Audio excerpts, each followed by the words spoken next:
Hey, welcome. Resurrecting Our Freedom. This is my good friend here, Dr. Doug DeSiena, chiropractor extraordinaire and person extraordinaire, Dr. Fred D. Domenico. And we're very excited today to do this again with our new great friend, Pamira Bezmen. And you had a history where you got into corporate pharmaceutical companies, very successful, doing what you were supposed to do, helping people as you thought you were helping them back then. And then you had this epiphany that that woke you up, and then all of a sudden, and that was when you had your first baby, completely changed your whole perspective on life. Got out of that, changed your whole direction. Now it's going 100 miles an hour into the I don't know, what do we call it, patriotic direction. Yeah, the organic lifestyle and creating movements that are creating impact. So we're excited to hear your story, and thank you for being with us today. Thank you so much for having me. It's really a pleasure.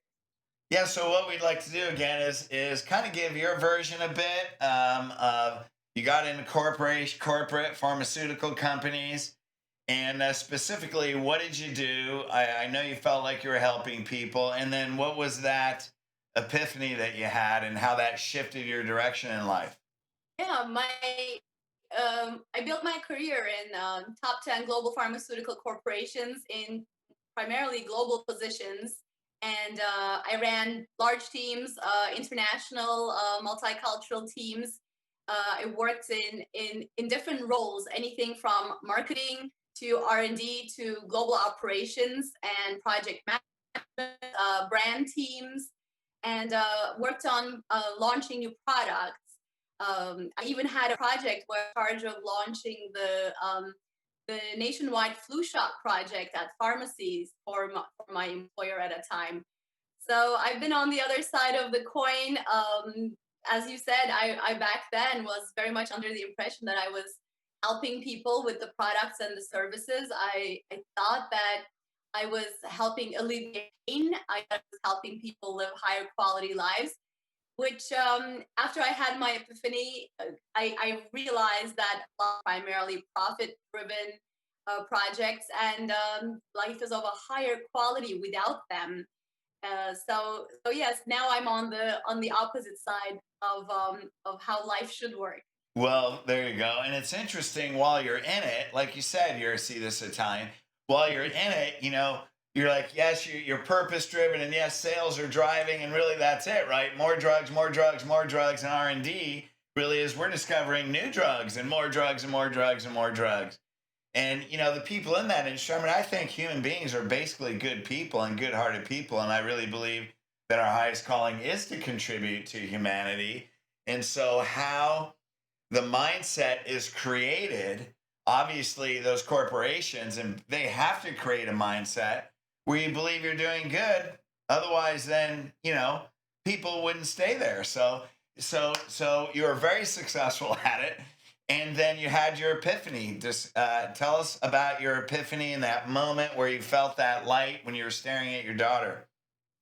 Yeah, my epiphany happened when my was only a couple of days old, and going into pregnancy, I wanted to take a natural path. I wanted to have a natural birth, which I was successful in doing. No drugs, no interference, no doctors. I just had a the birth was a hospital birth. It was with a midwife, so it was a beautiful, clean birth as much as I and and on the first day that my baby was born, she was lying next to me in the little crib, and the nurse put her there. And I don't know why. Like I didn't think to say no, but I heard her choking on her spit, and I just flew from the bed and just like grabbed my baby and put her on my chest. And that was like the first connection moment of like that was my first moment of my maternal instincts kicking into gear despite what I was told by quote unquote an authority figure who knew what she was doing.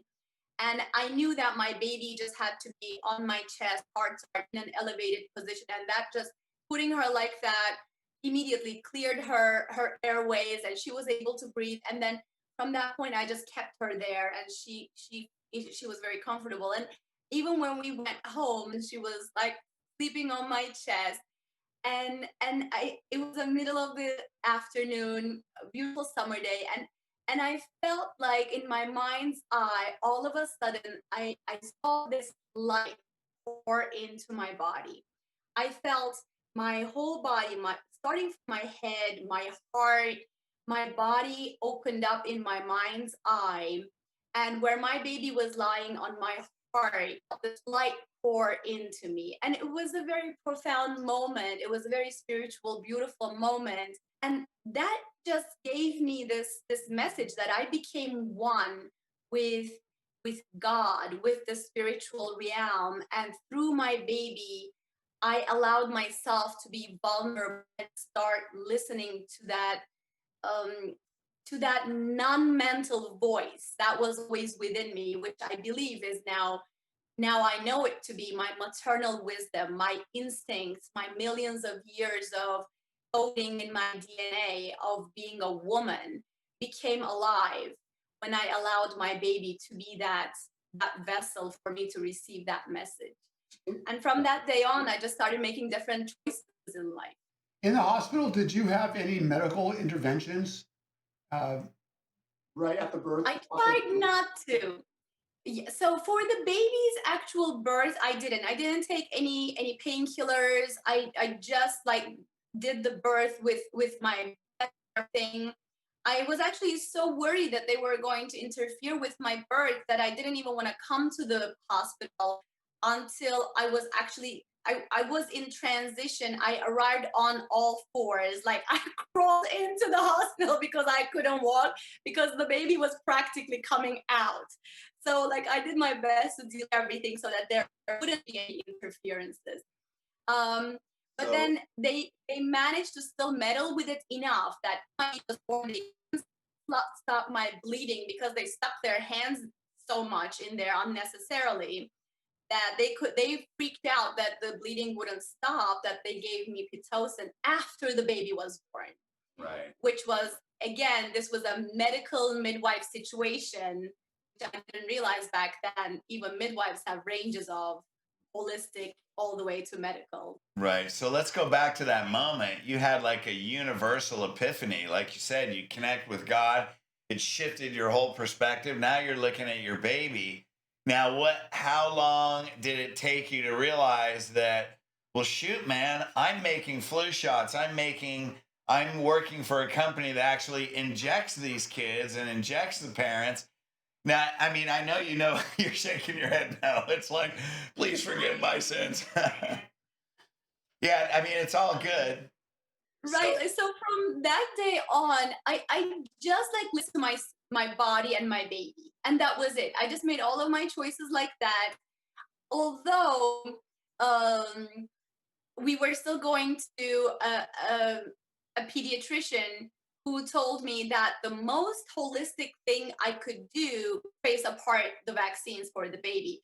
So as much as I tried to delay them and space them, I thought that I still had to give them. Like I wasn't given this information until much later, which I figured out on my own that I could say no. So for that first year, although I was on this path of turning everything holistic and then basically turning away from all the products that I was working to make previously, I still used some pharmaceutical products because I was practically coercing them with that, by withholding of the information that it was my choice to say no to them. Right. But every day it was about nursing, no medicines, just just organic everything. When everything becomes organic, little by little you're eliminating toxins and all the mainstream products from your repertoire. Right. But it took a while. You get like an epiphany, and you get a change of paradigm, but it takes a while to find your voice.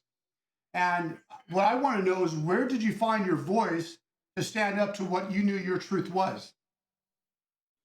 It was the first year anniversary almost coming up at that same pediatrician. And she told us we had to do the blood work. And I was like, why? Why do we have to do the blood work? Do you think that she has any symptoms? Do you think that she has any problems? Are you noticing any delays in her development or anything like that? And she said, oh no, it's just routine. And I happen to be someone who had a very traumatic first blood drawing experience. The guy held down my arm. I know I was a child, and he just like jammed the needle into my arm, and it was horrible. It was like a torture scene. And I never forgot that experience, and it stayed with me for life. So to this day, I still have a phobia of giving blood. So I'm thinking about my tiny little baby. Why am I going to do this to her if there's really no good reason? And when she said it's about routine procedure, I realized like all of this is routine. None of it is about my child. The doctor didn't even bother to find out if my child has any issues that need to be looked into. When I asked her and questioned her, she didn't even care. She's like, oh, it's just routine. It's just a check the box. And I realized my child was just another number on that checklist that she needed to check her box to get her bonus or fulfill the requirements for her, report she's going to send to the health department or whatever it might be, or the insurance company. And that was it for me. That was it. We never went back to that pediatrician, and I never ever did any other routine things to my children after that point. That was it. So it's really the state and the American Medical Association is telling you that really childhood is a disease, right? So we have to do these things, and growing and being alive needs to be treated like a disease, not like a God-given life. So now, then you started looking into vaccinations, right? And then you realized now your second child wasn't vaccinated at all. And so then you became an activist. And tell us about your experience when you started learning those from, what was really going on with vaccination. Tell us about what was your experience there, and how did you react when you started getting that, understanding that information? So once I made that decision that I wasn't going back to that doctor and I was not going to follow the mainstream checklist, so that decision was sealed for me. And now I had to fill in my knowledge gap of, okay, I made the decision, but what am I doing for all these things that, I used to follow protocols of the mainstream previously. So now I realized there's a huge gap of knowledge that I had to fill in and know what to do in those situations so that I could feel comfortable with the decisions. Because I grew up believing vaccines are good. I worked for a vaccine manufacturer. So now I realize now I have to really know my stuff.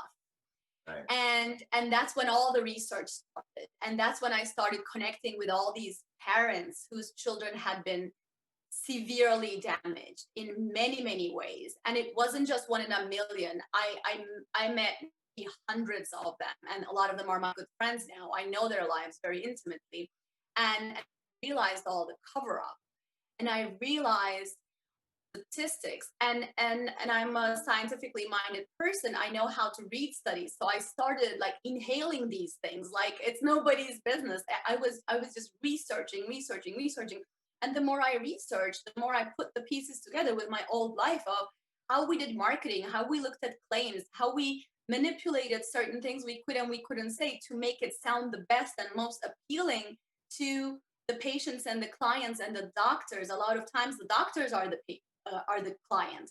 So you're convincing the doctor to then make the sale for you. If the doctor becomes a believer, then you don't even have to work on the people. The doctor's doing the sale for the company.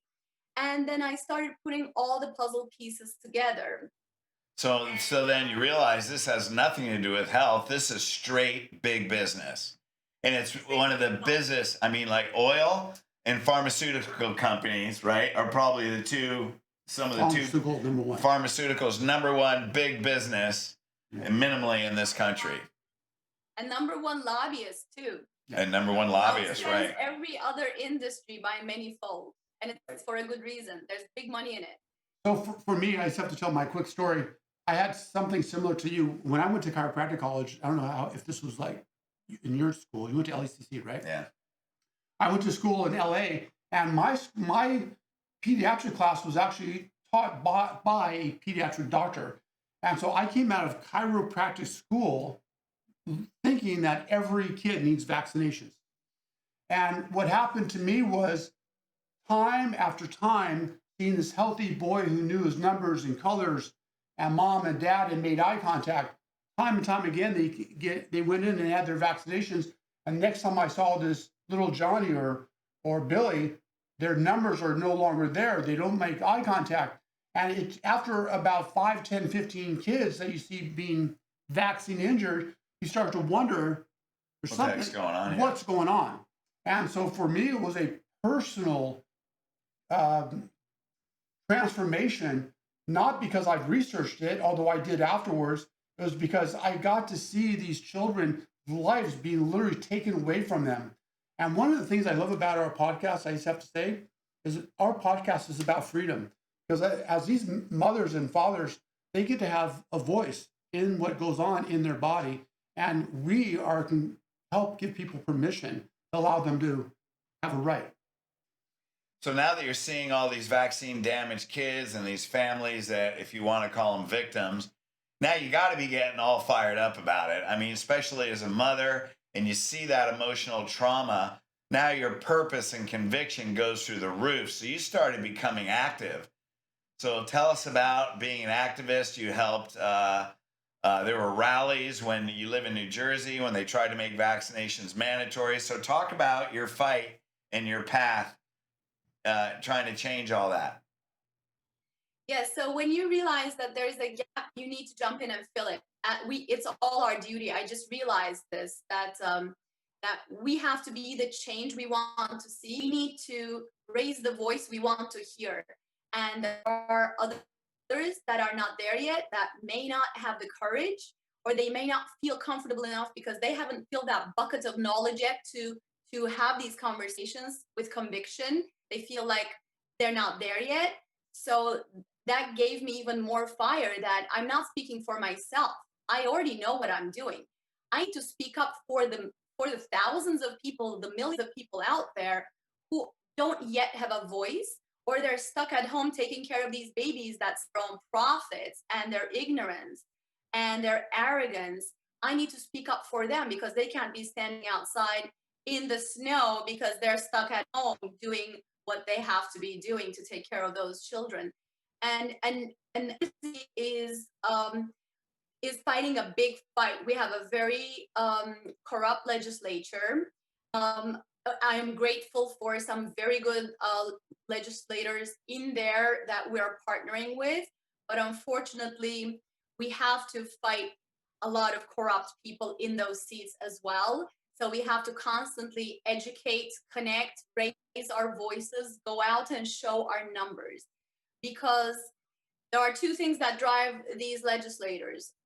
One of them is votes. The other one is power and money to keep them in those seats and advance them to the next level of ambition they have. And the votes get them into the seats, but then they fit their people, because from that point on, it becomes a party line alliance and pushing with the jobs that they're given from big industry. And if the people don't constantly keep reminding themselves, they forget that duty to the people. And that's why I'm constantly staying out there. I'm trying to engage people, encourage them. Our rallies are very, very peaceful. It's an amazing, peaceful, highly educated group of people. You've been to these rallies. I'm sure you know the kind of people. We're all connected with love. When you're there to save the babies, there's nothing that can separate you. There is nothing that can come between us. When we're there with one enormous heart and we're fighting for all the babies in the world, the ones that are here, and I'm constantly trying to encourage people, empower people, educate them, come out, be there, show yourself, show your numbers, bring your family, have the conversations, have the difficult conversations, don't hide, because this is everybody's truth. And we owe it to everybody to speak with courage and conviction so that more babies don't get hurt. For every single one person that keeps quiet, they think they're hiding, somebody else is being hurt. So staying quiet is no longer a choice for any of us. And that's why my activism is empowerment, encouragement, education, and also constantly connecting with the legislators, doing rallies, getting out, political activism, lots of action, following the bills, testifying, putting together writings and lawsuits going on. It's like really 360 degrees, trying to approach it from all the angles possible. Well, so you also were part of the rally that stopped the mandatory vaccination in Jersey. I believe you're part of a lawsuit against your governor right now for the unconstitutional lockdowns and the COVID policies, which now Governor Newsom just got voted against by the Supreme Court yesterday. So we're seeing these governors coming down. We're seeing more and more people standing up. So, I mean, you're doing so many things in the legislation and gathering people and protesting and having a voice. I'll try and make this question specific. If you were going to give a voice or give words to the people out there, and you can put it maybe in one sentence or briefly, what would you tell them?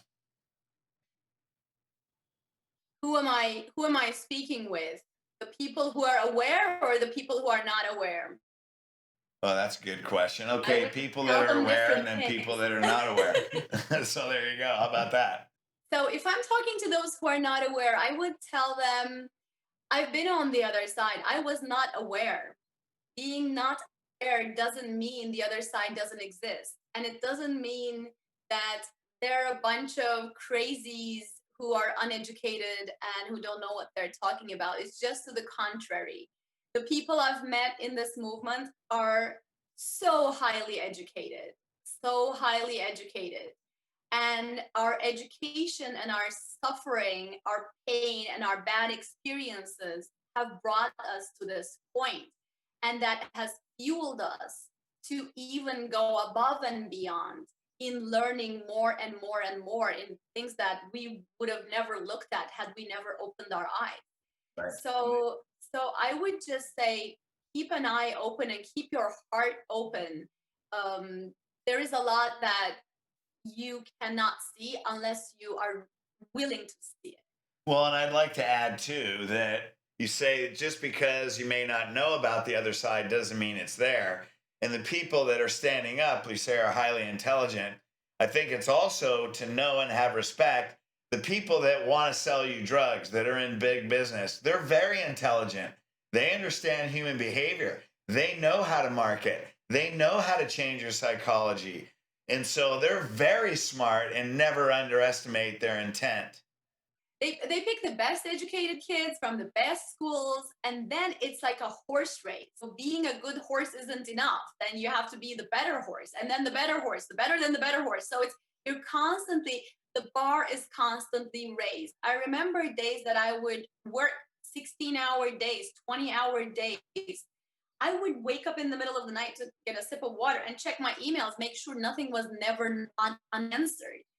It's crazy. I was raising the bar on myself. And if you grew your sales by 20% this year, next year's target would be 25%. So it's always growth year upon year. It's never enough. And the customer is the stock market. People think that they are not. It's the stock market. So the people are actually the product. The people are being sold off in the process, and the stock market is the real client. So if the company doesn't deliver results at the stock market, that says everything. Numbers are gone. So, profit margin that regular good-hearted people don't understand how it works. So now what message would you give to the aware people? To the aware people, I say, keep up the faith. This is a spiritual fight. What you feel and believe deep down in your bones, in your heart, that is the truth. Follow that truth and keep growing yourself. Keep speaking your truth. There is nothing I am more afraid of than be enslaved and silenced and for things to be done to my children against our will. Exactly. So there is really nothing to lose here. Silence, we will only lose with silence and acceptance. As long as we keep we keep speaking up and standing up with courage, we cannot lose. We will only lose if we choose to. That's right. That's why we're resurrecting our freedom, right? High five us. Thank you very much. High five. High five. Okay, my good friend here. What are your last words? My final comment is simply this. I feel that the government is ever encroaching upon our freedoms. And the number one avenue this government is encroaching our freedoms is with health choices. And it blows my mind that we're living in a time when a parent can't determine what type of drug will be injected into their baby's body. It blows me away. So we are at a time where you need to be an activist. You can't be a silent citizen anymore. Or you'll be a victim. Or you will be a victim. That's right. I guess my final words are you're more powerful than you think. And this book was based on finding your soul journey. And we find people find their soul journey through pain. So, you know, we go through one aspect of our life and then we have an epiphany. Many times that changes. So I see your story. I mean, I know that you may look back and go, oh my God, I sold all these drugs to all these people. But you had to go through it. You had to gain that global experience to be able to create a movement that's so big now. Like if you didn't have that experience, you wouldn't be able to fight the fight that you are now. So it's all part of your purpose. And I admire that about you, that you came to the other side. But, you know, with a true universal spiritual awakening, because that's who we all are on the inside. So thank you for sharing your story. Thank you for being vulnerable. And thank you for helping minimally this nation and the world to resurrect our freedom. Thank you as well. Thank you. We're all in it together. This is the real thing we're all in together. Yeah, we are. The great awakening is what we're really in together. Yes. Thank you. Hey, great. Pamira was awesome. Again, you know, to be able to come from where she came from and have that experience, man, and be all fired up about selling drugs all over the world. And then to have that universal epiphany and go, oh my God, what did I do? And then to go completely the other way. But that's probably why she's so passionate about it. I was just going to say, I think people the most passionate are people who are in one kind of paradigm and they have some sort of an epiphany, and she totally switched and saw the light, if you will. And now she's a powerful player in the movement for freedoms. Yeah, it's a totally opposite pole. I love that. Is that bipolar? I don't know. How many times have I been bipolar? It has nothing to do with any epiphany, right? No, I'm just kidding. Yeah, really just an amazing story. I love, of course, we're very spiritually based, right? So I love that story. A light comes into your body, you feel the presence of God, and you create total unity with your kid, and you see all mankind related. Like that was a metaphor for all of us, for all humanity and universal energy, and the fact that we're all created perfect. And we don't need to frickin' inject anything or take anything from the outside in. And isn't it also beautiful, at least for me and my practice, like who doesn't love a baby? And when you see baby, you see God's perfection. Right. And I think the epiphany for her is she was resting with God's perfection. God's spirit was on her chest. So many metaphors with that. And in that perfection, she goes, why in the world would I want to inject a bunch of bad chemicals into this perfection? I think it's so beautiful. Such a beautiful metaphor. Well, yeah, and then realize that's where you're selling. Okay, I'm done. Right. Time to go a different route, right? So the interesting part is she actually had that epiphany, and she was still in that kind of space, that in-between space where I think there's a lot of stress in our lives, right? That's where stress is, where she's incongruent with her belief mechanisms, with her values. Yeah. You teach that all the time in your program. Right. So, yeah, hey, it's an amazing interview. Ring the bell. Make sure you share, comment, and there's something else you're supposed to do. What is it? Share with your friends. Right. Subscribe. That was it. A voice from the echo, from the shadows over here. Make sure you subscribe. That's my nephew Dalton, by the way. You'll see his lovely face on here. And, hey, share this, man, because we are in a time where we need to make a difference. The more we know, the more power we have, the more we stand up for our rights, the more we resurrect our freedoms. You're either an activist or you're a victim. Ow, I had to say that part again. All right. Hey, love you guys.